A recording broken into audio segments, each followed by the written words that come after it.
So hi guys, welcome to my vlog. So आजचा vlog आहे Gudi Padwa special. आज आहे 19 मार्च आणि आज आहे Gudi Padwa, महाराष्ट्रांचा new year.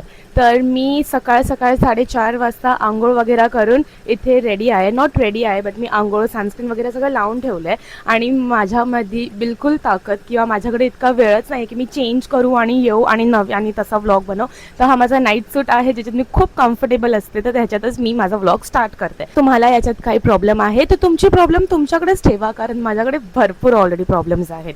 So I don't know माझ्या किती सबस्क्रायबर्सला माहिती आहे की नाही माहिती दॅट मी एव्हरी इयर गुढीपाडवाच्या बाईक रॅलीमध्ये जाते. फ्रॉम लास्ट 2 इयर्स मी जाते आणि हा माझा 3rd इयर आहे. एव्हरी इयर मी न्यू साडी घेते, न्यू लुक ट्राय करते आणि आम्ही एव्हरी इयर वेगवेगळ्या बाईक्सला मॉडिफाय करून ती रिप्रेझेंट करतो.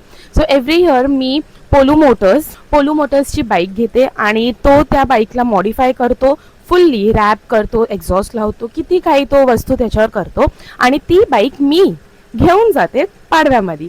सो मी व्लॉगिंग स्टार्ट केलं यावर्षी, लाईक लास्ट इयर पाडव्यानंतर.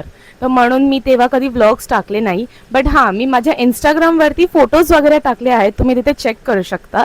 आणि आज मी फर्स्ट टाइम व्लॉग बनवते आहे बिकॉज मी आणि पोलो मोटर्सनी आम्ही दोघांनी थोड्या दिवसा अगोदरच 360 कॅमेरा घेतला आहे DJIचा आणि आज तो मी यूज करणार आहे.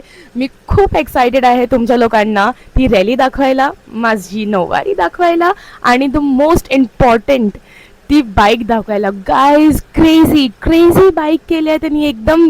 तो लुक म्हणजे असं फर्स्ट टाइम जर कोण बघणार ना तो बघतच राहणार. फर्स्ट टाइम लास्ट तो बघतच राहणार, तो विसरणारच नाही. ती इतकी छान बनवली आहे त्यांनी.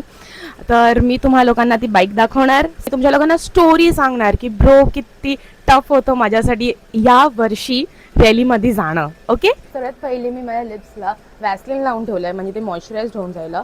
आता मी प्रायमर यूज करते आणि मला भरपूर ॲक्नेज आहेत माझ्या फेसवरती, तर म्हणून मी रेग्युलरली मेकअप करत नाही, खूप रेअरली मेकअप करते, बट छान करते आणि तुम्ही आज बघा.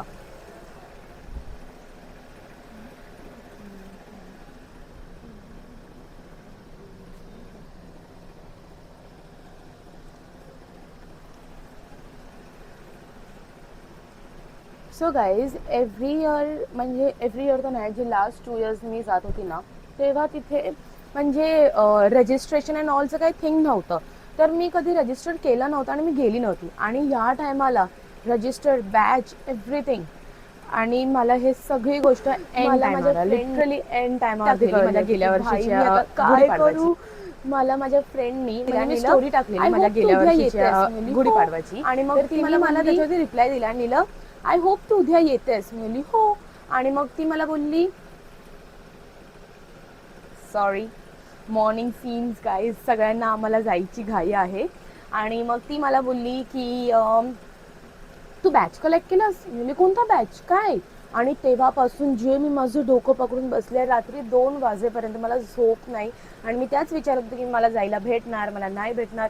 बट एंड टायमाला मला इतकं छान म्हणजे सोल्युशन भेटलं आणि I am not going to tell you the solution because आणि मला ज्या लोकांनी हेल्प केली आहे याच्यासाठी आय एम व्हेरी ग्रेटफुल. आणि मला मोस्टली म्हणजे ह्याच्यात सर्वात जास्त हेल्प केली आहे पोलूनी. त्याच्यामुळेच मला आज जे काही एंट्री वगैरे आहे ते त्याच्यामुळे मला भेटणार आहे. आणि मला कळलं आहे की ब्रो नेक्स्ट टाईम मला सगळीकडे विचारत येते की आहे का रजिस्ट्रेशन. आणि नेक्स्ट इयर मी विदाऊट रजिस्ट्रेशन जाणार नाही आहे. यावर्षी पण मी रजिस्टर झाले. आता मी रजिस्टर्ड आहे आणि माझं नाव वगैरे आहे आणि मी यावर्षी या एंड टायमाला माझ्याकडे हे सगळं आल्यावर मी जाते. बट ही होती माझी या टायमाची एंट्रीची मोस्ट डिफिकल्ट स्टोरी. गाईज मी एकदम अशी पिट्टू पॅट मेकअप नाही करत, बट मी अशीच मेकअप करते. जर तुमच्या लोकांना मला काही टिप्स द्यायच्या असतील ना तर मला प्लीज कॉमेंट करून सांगा, म्हणजे नेक्स्ट टाइमसाठी मी तशी रेडी व्हायला. Okay, flash.